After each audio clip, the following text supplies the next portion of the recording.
This channel does not promote any violent, harmful, or illegal activities. All content provided by this channel is meant for an educational purpose only. সবাই আশা করছে কারামন্ত্রী কারাগারে যাবেন।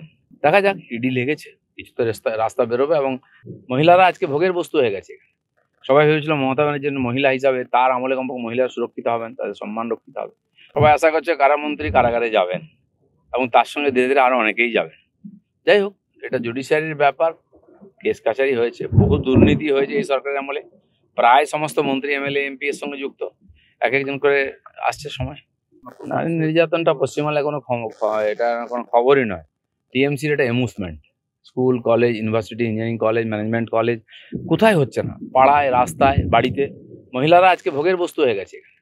সবাই ভেবেছিল মমতা ব্যানার্জির মহিলা হিসাবে তার আমলে কমপক্ষে মহিলারা সুরক্ষিত হবেন, তাদের সম্মান রক্ষিত হবে। সবচেয়ে বেশি অত্যাচারিত, অপমানিত হচ্ছেন বাংলার মহিলারা। যেখানে সারা বছর মাতৃপুজো করি আমরা, সেখানে মহিলাদের কোনো সুরক্ষা নেই, কোনো সম্মান নেই।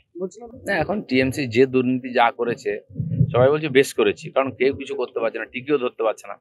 দেখা যাক, ইডি লেগেছে, কিছু তো রাস্তা বেরোবে এবং মানুষের যে হতাশা সেটা কাটবে।